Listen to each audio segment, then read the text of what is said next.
Ini adalah judul yang menarik. Kereta Korea Utara yang mengangkut rudal balistik dihancurkan di Siberia.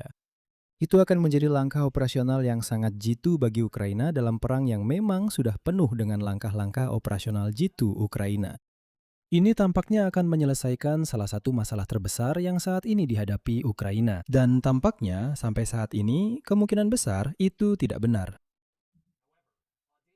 Namun, operasi pasukan khusus yang berani seringkali lahir dari ide-ide konyol yang kemudian diwujudkan oleh tim para pemimpi. Jadi bagaimana Ukraina bisa mewujudkan hal ini adalah pertanyaan utama untuk hari ini. Mari kita mundur sejenak. Ukraina sedang kesulitan menghentikan serangan rudal balistik yang masuk. Tidak banyak pilihan pertahanan yang baik di sini selain sistem Patriot.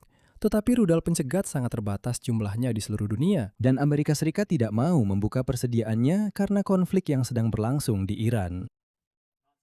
Akibatnya, alternatif terbaik yang dimiliki Ukraina adalah menyerang rudal balistik Rusia secara preemptif.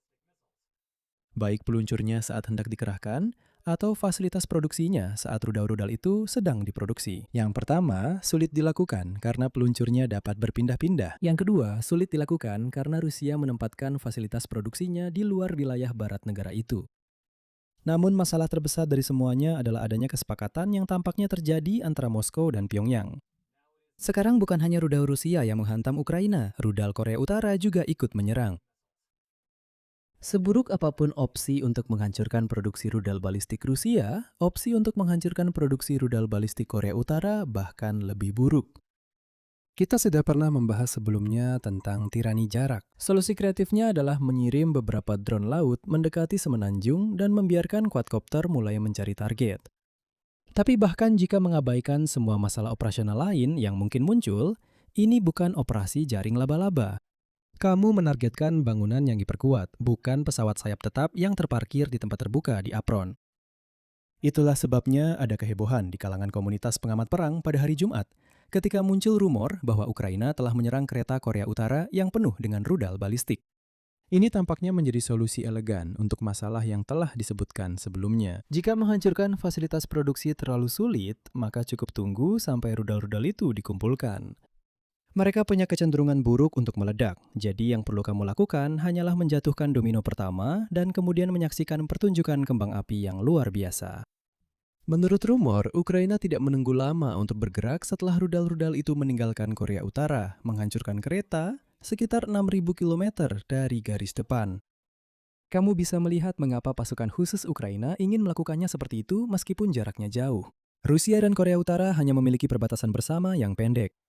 Jika kamu tahu bahwa Korea Utara akan mengirimkan rudal melalui jalur kereta api, maka kamu tahu bahwa mereka pasti harus melewati sini. Begitu kereta api berbelok, kamu mungkin kehilangan kepastian rute itu jika Rusia bersedia memindahkannya dari jalur utama kereta api Trans-Siberia. Hanya ada satu masalah di sini. Tidak ada indikasi yang dapat diandalkan bahwa operasi ini benar-benar terjadi. Sekarang, untuk memperjelas, tidak ada indikasi yang dapat diandalkan bahwa operasi ini tidak terjadi.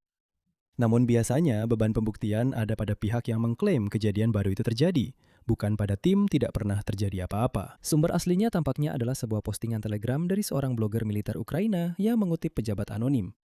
Dan di dunia media baru kita yang serba aneh ini, di mana judul-judul sensasional mendapatkan klik dan para reporter individu tidak menghadapi masalah institusional jika mereka membuat klaim palsu atau menyesatkan, banyak orang lain ikut-ikutan menciptakan persepsi di beberapa komunitas online bahwa hal ini adalah fakta yang sudah pasti. Tapi kemudian akhir pekan berlalu. Tidak ada media ars utama yang mau memberitakannya. Rusia tidak punya apapun untuk diakui soal itu, dan Ukraina pun belum secara resmi mengklaimnya. Izinkan saya memperjelas. Saya tidak memiliki informasi independen apakah ini benar-benar terjadi. Saya rasa secara umum, kita memang perlu berhati-hati dalam situasi media saat ini. Aneh bahwa Ukraina tidak mempublikasikan serangan tersebut, mengingat sorotan media yang terbatas namun antusias yang diterimanya. Itulah cara Ukraina akan mendapatkan perhatian media yang sebenarnya, bukan hanya diskusi di dalam ruang gema pro-Ukraina saja, jenis perhatian media yang dapat mempengaruhi opini publik. Dan mungkin Ukraina memiliki beberapa kekhawatiran terkait keamanan operasional, itulah sebabnya pemerintah tetap bungkam. Namun sekali lagi, tetap saja aneh bahwa para jurnalis ars utama belum menemukan siapapun di pemerintahan yang bersemangat untuk membocorkan kemenangan besar minggu lalu. Oke, mungkin keamanan operasional di Ukraina memang sangat baik dalam hal ini. Beberapa lusin rudal balistik di atas kereta yang meledak pasti akan menjadi pemandangan yang luar biasa. Bagaimana mungkin belum ada satupun orang dari Rusia yang memposting gambarnya di media sosial? Mungkin lokasi sabotasenya terpencil, dan mungkin juga ada keamanan operasional yang ketat di pihak Rusia, dengan kekhawatiran akan mengungkapkan sejauh mana kerusakannya, rincian tentang kereta militer, atau detail mengenai bagaimana Korea Utara memindahkan rudal balistik. Semua ini mungkin saja, tapi Anda bisa melihat bagaimana akumulasi dari semua poin ini seharusnya menimbulkan tingkat skeptisisme yang cukup besar. Namun demikian, mungkin kita sedang fokus pada pertanyaan yang salah di sini. Mungkin pertanyaan yang lebih menarik bukanlah apakah serangan itu terjadi, melainkan bagaimana Ukraina bisa menyerang program rudal Korea Utara dengan menyerang kereta api. Sebagai titik awal di sini, serangan yang dirumorkan secara spesifik itu akan sulit untuk dilakukan.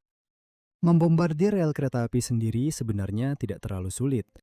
Ada ribuan kilometer rel yang tersedia, dan tidak ada cara yang memungkinkan untuk memantau wilayah sebanyak itu sepanjang waktu, terutama karena sebagian besar berada di belantara terpencil di pedalaman Rusia.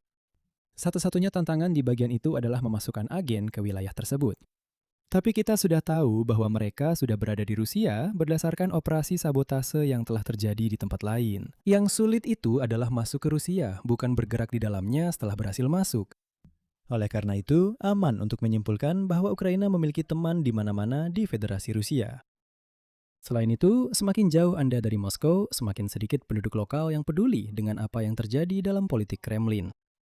Tidaklah berlebihan jika Ukraina merekrut bantuan secara diam-diam di daerah-daerah terpencil negara itu.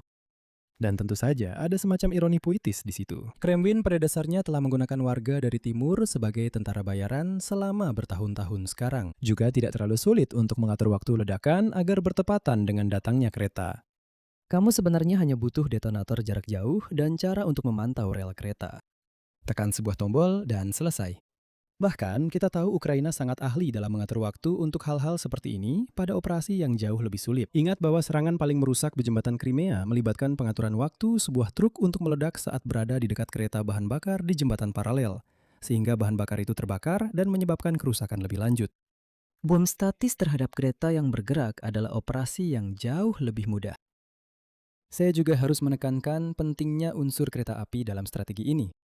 Seringkali ada kesalahpahaman bahwa sabotase rel kereta adalah mimpi buruk logistik besar bagi targetnya. Ya, memang bisa begitu, tapi jika yang Anda lakukan hanya meledakkan sebagian rel, waktu perbaikannya hanya beberapa jam saja. Bahkan mengingat lokasinya, bisa jadi tim perbaikan membutuhkan waktu lebih lama untuk tiba di lokasi daripada waktu yang dibutuhkan untuk memperbaiki kerusakannya. Itulah mengapa menyerang kereta besar sangatlah penting. Tujuannya adalah untuk membuat kereta keluar jalur dan menumpuk di atas rel. Keberhasilan di sini berarti lebih dari sekedar perbaikan sementara selama beberapa jam. Itu berarti operasi pembongkaran besar-besaran. Setiap komponen harus diseret atau diangkat dari jalur rel. Hanya setelah itu, kru rel bisa mulai mengerjakan bagian yang mudah. Namun tidak ada jaminan bahwa ini akan menghambat sasaran itu lebih dari beberapa hari hingga 1 minggu.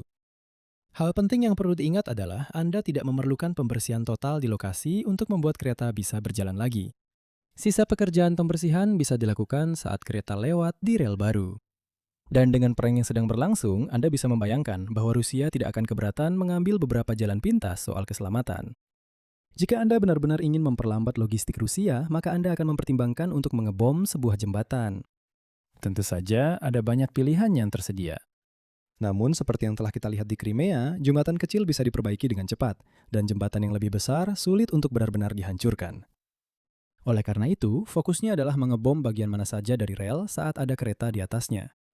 Faktanya, Ukraina mengklaim telah melakukan serangan seperti itu, meskipun dengan sorotan yang jauh lebih sedikit pada bulan November lalu, kira-kira di lokasi yang sama di timur jauh seperti operasi yang diduga terjadi Jumat lalu. Apa yang Anda saksikan adalah video kompilasi yang dirilis oleh Ukraina untuk memamerkan serangan tersebut. Tapi perhatikan bahwa ini adalah sebuah kereta. Ini bukan kereta tertentu yang penuh dengan senjata Korea Utara. Dan tampaknya tidak ada masalah jangka panjang dengan jalur tersebut setelahnya. Oleh karena itu, yang penting sekarang adalah mencoba menghancurkan misil-misil itu sendiri. Memang, menghantam kereta tertentu, apalagi kereta yang datang dari Korea Utara, adalah tugas yang jauh lebih sulit. Anda harus tahu bahwa kereta itu sudah dimuat dan akan segera melintasi perbatasan. Bagaimana Anda bisa tahu bahwa kereta seperti itu akan segera berangkat? Cara terbaik adalah dengan mendengarkan diskusi yang terjadi di Moskow. Ukraina bisa saja memiliki orang dalam yang menyampaikan informasi itu. Sebagai alternatif, ini adalah tugas yang baik untuk intelijen sinyal, dan Amerika Serikat telah mendominasi Rusia dalam hal itu sejak awal invasi. Memang, itulah tampaknya alasan mengapa Amerika Serikat begitu yakin bahwa invasi akan segera terjadi. Dengan komunitas intelijen AS Serikat yang masih bekerja sama dengan Ukraina, ini bisa menjadi bagian dari paket informasi rutin yang dibagikan antara kedua pihak. Lalu kita bisa melihat sisi lain dari persamaan ini, Korea. Korea Selatan jelas memiliki orang-orang yang mencoba membobol jaringan intelijen Pyongyang yang secara linguistik dan budaya memang sedikit lebih mudah dibandingkan upaya yang dilakukan Ukraina. Di satu sisi, Seoul tentu tidak akan sedih melihat rudal balistik meninggalkan semenanjung. Namun ingat bahwa Korea Utara melakukan ini demi keuntungan ekonominya. Keuntungan. Dan dalam jangka panjang, Korea Selatan lebih memilih jika Rusia memandang Korea Utara sebagai mitra yang tidak dapat diandalkan. Jadi, ada kemungkinan intelijen Korea Selatan dapat memberikan informasi kepada Ukraina. Itu mungkin mempersempit jendela waktunya menjadi beberapa jam saja. Dari situ, Anda bisa menempatkan pengintai di depan lokasi target untuk memantau kereta yang lewat, menunggu untuk menandai yang benar, lalu mengirimkan sinyal ke tim peledak. Alternatifnya adalah pelacakan waktu nyata dengan pengawasan satelit. Pada dasarnya, hanya Amerika Serikat yang mampu melakukan ini. CIA dan Pentagon sudah mengawasi Korea Utara, dan Anda pasti berpikir bahwa sebuah kereta yang sedang dimuati banyak rudal balistik akan menarik banyak perhatian. Bahkan, mengingat semua rumor tentang bantuan Korea Utara kepada Rusia, sangat mungkin pengawasan akan menemukan kereta itu sebelum intelijen sinyal mendapat informasi. Dan untuk mempermudah, Korea Utara dan Rusia hanya berbagi perbatasan darat sempit yang sudah disebutkan tadi dengan sebuah jembatan rel sepanjang 600 meter yang memisahkan keduanya.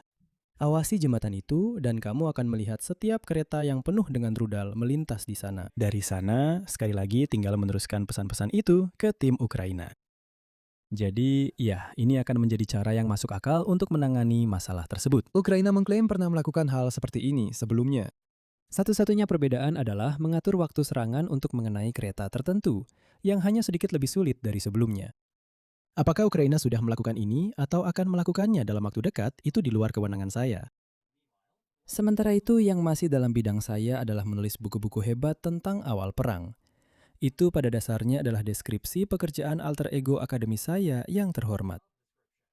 Periksa deskripsi video untuk informasi lebih lanjut tentang buku-buku itu.